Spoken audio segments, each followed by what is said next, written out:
Welcome to the debate.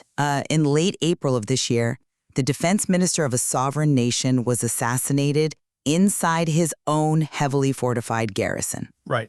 And then, just days later, a massive, strategically vital military base was abandoned to insurgents. Not a single shot was fired.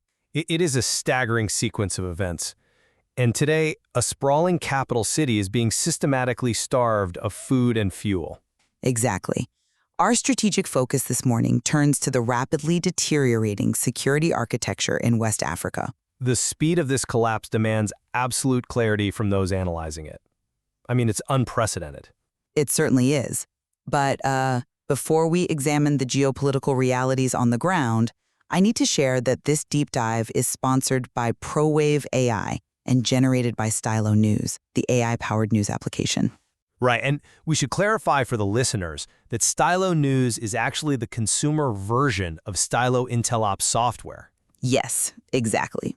Which was originally designed for enterprise operations across government, military, and international business sectors. So this means you now have unique access to a tool built specifically to support global decision makers. It is. It's a phenomenal capability for maintaining situational awareness, especially in a world where the facts are shifting by the hour.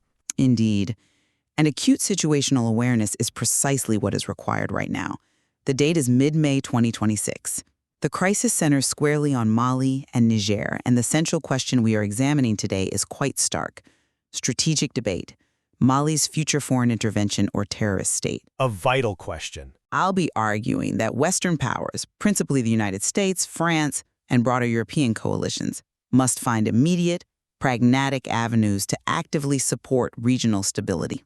We have to cautiously back regional military interventions to prevent Mali and Niger from becoming fully operational terrorist sanctuaries. I see. Because if we just stand by, the catastrophic regional spillover from a Sahel collapse will inevitably reach our most vital economic and security partners on the continent. Well, I look at the exact same facts and draw a sharply contrasting strategic conclusion. Okay. I'll be arguing that Western powers need to immediately pull their embassy personnel and transition to a strict containment strategy along the West African coast. Just pull out entirely. Yes. Attempting to intervene on behalf of hostile Russian-backed military juntas isn't just futile, it risks a direct, tragic repetition of the chaotic August 2021 Afghanistan withdrawal. The facts on the ground suggest containment is, it's the only rational course left. Let's make sure we clearly establish those facts then, because the tactical shifts we've seen over the last few weeks are profound. They really are. On April 25th and 26th, Mali experienced an unprecedented, coordinated offensive. We are witnessing a highly effective tactical alignment between the local al-Qaeda affiliate known as JNIM and Tuareg separatists. Right, operating under the Azawad Liberation Front, the FALA. Correct. And this coalition struck multiple urban centers along a 1,200-kilometer front. They assassinated the Malian defense minister Sadio Kamara using a massive suicide vehicle bomb right in the garrison town of Kadi. A massive security failure. Exactly. And they've seized the northern towns of Kidal and the Tessalit military base. Now they are systematically imposing a blockade on the capital, Bamako. Letting a jihadist coalition choke off a major capital guarantees a massive security threat to neighboring allies.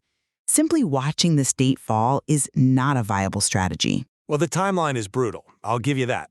But you have to look at the institutional reality of the governments who are proposing to save. In what sense? In the sense that the host nations in question are actively, institutionally hostile to a Western presence. The military juntas in Mali and Burkina Faso have literally expelled French troops. True. They have banned Western media outlets like TV5 Monde, accusing them of spreading terrorist propaganda. And most critically, they've outsourced their security to Russian mercenaries, specifically the Africa Corps. You cannot militarily support a government currently led by General Assimi Goïta that is actively accusing your allies of sponsoring the very terrorism you want to help fight. I mean, our priority has to be pulling our embassy personnel now to avoid an evacuation under fire. I see why you think that, but abandoning the theater completely misreads how deeply interconnected the Sahel is with the rest of the continent. You're treating Mali like an isolated box we can just step away from. But let's look at the actual anatomy of this collapse, because the primary pattern of battlefield events paints a picture of a state that has already failed from the inside out. Go on. Consider the fall of the Tassalid base you mentioned earlier. This isn't just some dusty outpost. It's a critical location near the Algerian border with a fully functional airstrip. It's a massive logistical hub. Right. And it was surrendered without combat. Malian troops and their Russian mercenary allies literally packed up and evacuated. That is the ultimate hallmark of a hollowed-out military force. It is deeply concerning. Furthermore, military investigations are already revealing the complicity of Malian soldiers in those April 25th attacks. The state's own security apparatus is infiltrated by the insurgents. Which speaks to the desperation of the poorly paid, poorly equipped frontline soldiers, yes. It speaks to rot at the foundation. The United States Embassy has already issued warnings for citizens to shelter in place near Bamako. I'm sorry, but I just don't buy that we can prop this up with targeted support. Why not? Because this mirrors the rapid deterioration we saw in Afghanistan. The Afghan National Army dissolved entirely, despite decades of our support, because the political and military core was corrupt. The Malian military is dissolving right now, in real time, for the exact same reasons. That's a compelling historical comparison, I'll admit, but I have to push back on the structural differences of the geopolitical environment. Afghanistan was geographically and politically relatively contained. It is ringed by mountains, yes. Right. The Sahel is entirely different. I like to use the load-bearing wall analogy. If you recognize that a load-bearing wall in a house is structurally compromised, stepping outside and watching the roof collapse isn't a solution if you live in the attached townhouse. That's an interesting way to frame it. Mali is highly porous. It's a vast open plain that serves as the connective tissue to vital Western economic partners. If Bamako falls, the shockwaves don't just hit a border wall and bounce back. Instability flows downhill right into the coastal states. But the source of the watershed is already poisoned.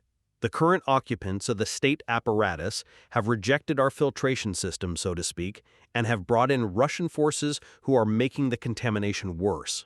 They have, but that doesn't mean we let the contagion spread to the economic powerhouses of the continent. Look at the alarms Nigerian security experts are raising right now. If you read Vanguard Nigeria or Premium Times, the anxiety is palpable. They are certainly concerned. They are warning of a rapid domino effect. If Mali becomes a stabilized safe haven for JNIM, that jihadist violence will inevitably flow into Nigeria's northwest and north-central regions. Yes. And we have to remember ISWAP, the Islamic State West Africa province, and the remnants of Boko Haram are already highly active and capable in northeastern Nigeria. They already have the smuggling networks. True. The logistics networks are heavily established. Exactly. Now imagine those networks being supercharged with the captured resources of an entire nation-state, state armories, the national treasury, administrative infrastructure. If we do not support stabilization efforts led by regional blocs like ECOWAS, we risk facing a unified, heavily armed jihadist front from the deep Sahel to the Gulf of Guinea. I understand the regional fear. That is a valid concern regarding Nigeria. But your proposed mechanism for stabilization, supporting ECOWAS, ignores the fundamental political reality of what has happened over the last year. How so? The Alliance of Sahel States, the AES, which comprises Mali, Niger, and Burkina Faso, has completely broken with ECOWAS. It's a hard fracture. We've seen the coverage in the Daily Trust. They view the regional bloc as a puppet of Western neo-colonialism. Well, it's largely political posturing to legitimize their coups. But it has become deep, institutionalized policy at this point. The AES is conducting its own intense joint air campaigns against these insurgents completely separate from ECOWAS. Yes, they are. In Niger right now, the government is literally calling for national days of fasting to resist what they term neo-colonial interference. I mean, how do you intervene to help a population that is being instructed by its leaders to actively fast and pray for your removal? It is a difficult diplomatic environment, certainly. You cannot force support onto a bloc that views your help as a hostile invasion. If ECOWAS attempts an intervention, it won't be seen as a stabilization mission. The AES will treat it as an act of war. We would be funding a massive state-on-state regional conflict, not preventing a terrorist takeover. I hear you. And the political rhetoric of the AES juntas is incredibly hostile. I won't deny that. But here's the reality. Military necessity often overrides political posturing when your capital is actually under siege. They are currently relying on Russian support, and that support is demonstrably failing on the battlefield. It is failing, absolutely. But that proves my point about the futility of entering this theater. Let's examine the information space and the geopolitical actors involved, because the picture is incredibly volatile. Okay, let's look at it. If you track social media sentiment on the ground, looking at hashtags like Mali or Sahel, the public is aggressively divided. But a very loud, significant portion of the population genuinely supports the Russian involvement. Yes, influenced by junta narratives. Exactly. They are thoroughly influenced by those anti-Western narratives and remain deeply critical of France. But those narratives don't stop bullets, and the Russian strategy is failing to provide basic security. Right, because the Africa Corps relies on heavy motorized patrols and brutal, indiscriminate reprisals against local villages. That model simply does not work against a decentralized, highly mobile desert insurgency. It just creates more recruits for jihadists. Precisely. We are seeing reports from Izvestia and France 24 documenting that Russian forces are taking heavy losses. They retreated from Kidal entirely.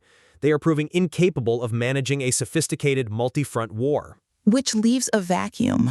But if we intervene now, we are just inserting Western forces into a chaotic, hostile proxy environment where the current external backer is already failing, and the local population is primed by their own government to view us as an occupying force.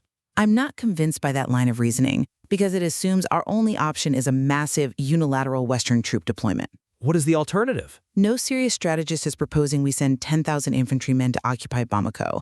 Furthermore, if we pull out entirely and leave a vacuum, Russia isn't the only actor waiting to fill it. We have to look at Turkey's rapidly expanding influence. Turkey has been active, yes. Ankara is aggressively stepping in. Outlets like Dastor and Modern Ghana are reporting on Turkey pledging advanced drone sales and comprehensive military training to Mali. Turkey recognizes the long-term strategic value of this region. They do. So, if the West entirely cedes the continent's security architecture to opportunistic powers, we lose all leverage over how this crisis is resolved. But buying Turkish drones doesn't magically create a competent infantry to hold the ground the drones clear. No, but it shows there is an appetite for advanced capabilities that the West can provide conditionally. We can pursue a pragmatic, intelligence sharing approach from over the horizon. Over the horizon? Yes, let's look at the ongoing U.S. African Lion military exercises taking place in Morocco right now. Yes, there was a tragic incident involving missing personnel recently, but that exercise involves over 7,000 personnel from more than 30 nations. It is a massive logistical achievement. It is a large exercise. It proves that the United States can and must maintain complex, highly effective military partnerships in the region. We have the capability to provide targeting intelligence, aerial surveillance, logistical support, and over-the-horizon strike capabilities to regional actors without putting boots in the sand in Bamako. Well, over-the-horizon support sounds clean and surgical in a briefing room, but it requires a reliable, competent partner on the ground to act on that intelligence. Who exactly is that partner? There are moderate factions. Is it General Assimi Goïta, a man who just appointed himself defense minister after his predecessor was blown up?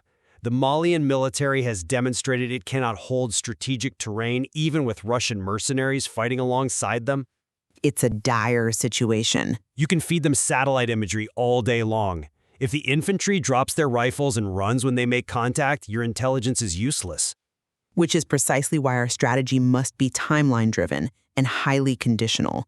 If we project the timeline for the remainder of 2026, we see a narrow, critical window. Narrow is an understatement. As General Goïta consolidates his power, the reality of the Bamako blockade is going to hit hard. I mean, how do you starve a capital? You interdict the main highways from Senegal and Ivory Coast. You hit the fuel convoys. You shut down the power grid. All of which is happening. Right. And as that reality sets in, he will quickly realize the limitations of the Africa Corps. The West has a 3 to 6 month window to offer conditional, highly targeted logistical support. Conditional upon what exactly? We don't offer this to the junta as a blank check. We offer it to moderate professional elements within the Malian military. the officers who actually want to fight, or to ECOWAS border forces, strictly for the purpose of breaking the blockade on Bamako. That assumes a lot of political maneuvering. We use this critical leverage to force a transitional political dialogue. If Bamako is strangled, the state falls and the terror networks win. If we relieve the pressure, we earn a seat at the table to dictate the terms of a transition back to civilian rule. A 3 to 6 month window is profoundly optimistic. The intelligence estimates suggest a much darker timeline. Go on. The insurgents aren't just operating in the remote northern deserts anymore.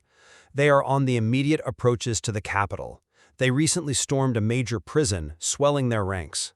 Yes, that was a significant breach. They are actively cutting off food supplies right now. The blockade on Bamako could precipitate a total state collapse before the end of the year, perhaps within weeks. And you believe we should just watch it happen? I believe the trigger for Western action shouldn't be some idealized plan to save a hostile capital through conditional intelligence sharing with a fractured military. The immediate trigger for action must ensuring that Western embassies do not become hostage situations. Evacuation. Yes. Our strategic priority has to be the safe extraction of diplomatic personnel. Once they are out, we transition entirely to containment. We focus on hardening the borders of the coastal states: Senegal, Ivory Coast, Ghana. What does hardening the border actually look like in practice, though? It means shifting our intelligence assets, our drones, our training programs, and our financial support to the militaries of those coastal nations. Okay. We help them build electronic surveillance networks. We train specialized rapid response border units. Containment is a defined, physically achievable military objective. Rebuilding the Malian state under the current hostile regime is a fantasy. But containment implies that the threat will politely stop when it reaches the border of Ivory Coast or Senegal. It's not about being polite, it's about defensible terrain. It won't stop, though. JNIM and ISWAP do not respect national boundaries. They exploit the porous areas, the deep forest, the smuggling routes, and the marginalized border communities who feel ignored by their own central governments. That is the nature of an insurgency. Yes, and if they capture the resources of the Malian state, they will be exponentially better equipped to push south. You cannot contain a heavily armed, state-sponsored terrorist network with electronic sensors and border patrols. You have to disrupt their safe havens at the source. And you cannot disrupt their safe havens when the host government is literally bombing its own citizens and targeting the very international forces trying to help them. It's complex, yes. The military geometry simply does not allow for a successful intervention when the local political geometry is actively working against you. Look at the adversary. The Tuareg separatists, the FLA, are currently in a marriage of convenience with al-Qaeda. Exactly. It's a marriage of convenience. They have completely different end goals. Right. The FLA wants a secular, independent state in the north. JNIM wants a regional caliphate. Which is exactly why we shouldn't intervene.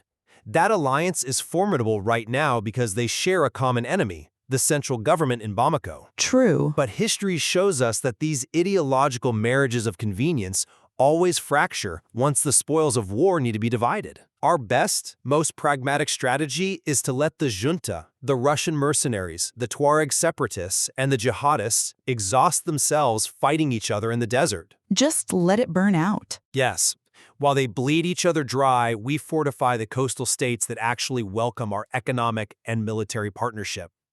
A strategy of waiting for adversaries to exhaust themselves in a power vacuum is incredibly dangerous. It almost always results in the most ruthless actor, in this case, the jihadist networks, consolidating absolute control. It's a risk, certainly. They will turn the country into a launch pad for broader regional attacks. Or it prevents the West from squandering blood, treasure, and massive geopolitical capital in a theater where we have no reliable partners, no intelligence dominance, and absolutely no clear end state. The facts demand pragmatism over idealism. On the necessity of analyzing the facts clearly, we are certainly in agreement. As we bring this deep dive to a close, it is vital to summarize the structural reality we face. Right. The position I maintain is that managed, targeted support, leveraging Western intelligence and logistics to break the blockade of Bamako, is absolutely essential. It prevents the formation of a catastrophic regional terrorist sanctuary, that would inevitably destabilize vital economic partners like Nigeria and the coastal states. I understand your perspective. A carefully calibrated intervention, utilizing the narrow window we currently have, addresses the threat at its source before it cascades across the continent. And I maintain that the facts point to a very different strategic imperative. Strategic withdrawal and strict containment is the only rational response to a collapsing, actively hostile military junta. The Afghanistan parallel. Exactly.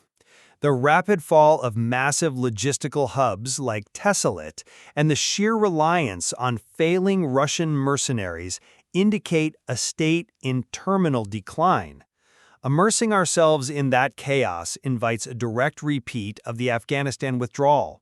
We must secure our personnel immediately, accept the current reality of the Alliance of Sahel States, and focus our resources entirely on defending the stable coastal nations. An objective analysis reveals a landscape of immense complexity, with profound implications for international security.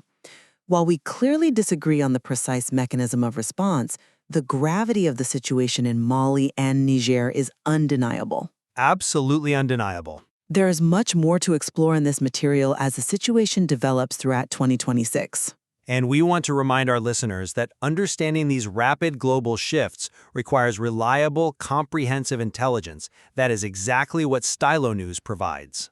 Right. It is available as both a mobile and a computer application.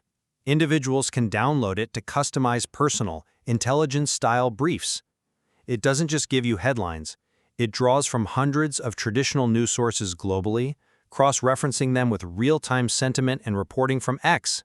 Giving you a complete picture of the information environment. It truly is a remarkable resource for staying ahead of the curve, whether you are analyzing global markets or geopolitical security.